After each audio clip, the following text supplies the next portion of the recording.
എല്ലാവർക്കും നമസ്കാരം. Welcome to my channel English guide native way. English guide native way എന്ന എൻ്റെ ചാനലിലേക്ക് എല്ലാവർക്കും സ്വാഗതം. ഇന്ന് നമ്മൾ സംസാരിക്കുന്നത് ടെൻസസിൻ്റെ സബ് ക്ലാസിഫിക്കേഷനെ കുറിച്ചാണ്. ടെൻസസ് എന്ന് പറഞ്ഞാൽ കാലങ്ങൾ. നമ്മൾ നേരത്തെ ഡിസ്കസ് ചെയ്തതാണ്. ഈ കാലങ്ങൾ പല രീതിയിൽ നമുക്ക് എക്സ്പ്രസ് ചെയ്യുവാൻ സാധിക്കും. പ്രധാനമായും 3 തരം കാലങ്ങളാണ്: present, past, future.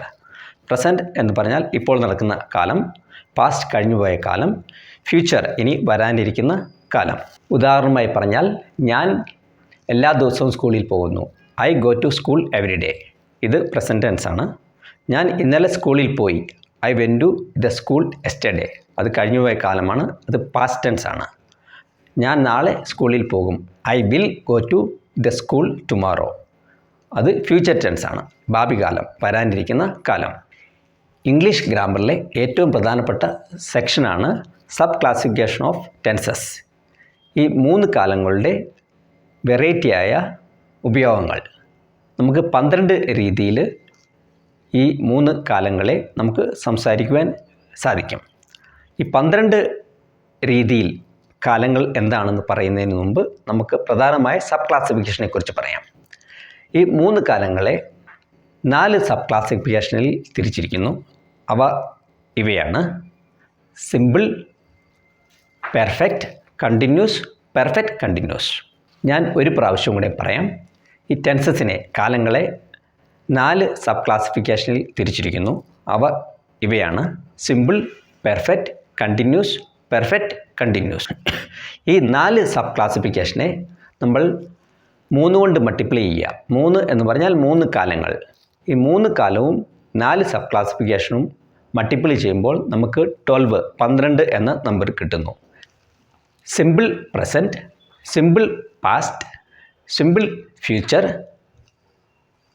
Present perfect, past perfect, future perfect, present continuous, past continuous, future continuous, present perfect continuous, past perfect continuous, future perfect continuous. നമ്മൾ 3 കാലത്തെയും 4 സബ് ക്ലാസിഫിക്കേഷനെയും ചേർത്ത് 12 കാലമായി നമ്മൾ പറഞ്ഞിരിക്കുന്നു. ഞാൻ ഒരിക്കൽ കൂടി പറയാം. 3 കാലത്തെയും 4 സബ് ക്ലാസിഫിക്കേഷനെയും ചേർത്ത് നമ്മൾ പറയുമ്പോൾ നമുക്ക് 12 സബ് ക്ലാസിഫിക്കേഷൻ കിട്ടുന്നു.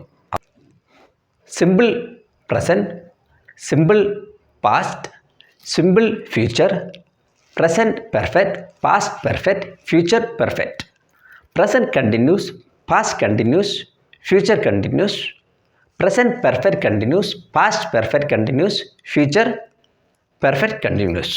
ഇംഗ്ലീഷിലെ വാചകങ്ങളെ നൗണിൻ്റെ കൂടെയോ പ്രോനൗണിൻ്റെ കൂടെയോ ചേർത്ത് നമ്മൾ വേർബായി പറയുമ്പോൾ, ഒരു ക്രിയയിൽ പറയുമ്പോൾ നമ്മൾ ഈ 12 കാലങ്ങളിൽ മാത്രമേ പറയുകയുള്ളൂ. ഇത് എല്ലായ്പ്പോഴും സത്യമാകണമെന്നില്ല. നമ്മൾ ഇംഗ്ലീഷ് ഗ്രാമറിൽ നമ്മൾ ഏതൊരു കാലത്തെക്കുറിച്ചും നൗണിനോടോ പ്രോനൗണിനോടോ ചേർത്ത് ഒരു വാചകത്തെ, ഒരു ക്രിയയെ, ഒരു വേർബിനെ നമ്മൾ പറയുമ്പോൾ നമ്മൾ ഈ 12 കാലങ്ങളിലേ പറയുകയുള്ളൂ. ഈ 12 കാലങ്ങൾക്ക് ഡീറ്റെയിൽഡായ ഒരു എക്സ്പ്ലനേഷൻ ആവശ്യമുണ്ട്.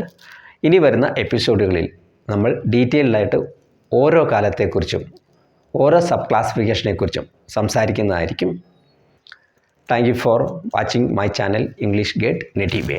നിങ്ങൾ എൻ്റെ ചാനൽ സബ്സ്ക്രൈബ് ചെയ്തിട്ടില്ലെങ്കിൽ ഈ ചാനൽ സബ്സ്ക്രൈബ് ചെയ്യാൻ റിക്വസ്റ്റ് ചെയ്യുന്നു. അതോടൊപ്പം നിങ്ങളുടെ ഫ്രണ്ട്സ്, കൊളീഗ്സ്, നിങ്ങളുടെ റിലേറ്റീവ്സ് എന്നിവരോടും ഈ ചാനൽ റെക്കമെൻഡ് ചെയ്യണമെന്ന് റിക്വസ്റ്റ് ചെയ്തുകൊണ്ട് അടുത്ത ഒരു എപ്പിസോഡിൽ നമുക്ക് കാണാം. Thank you for watching this episode again.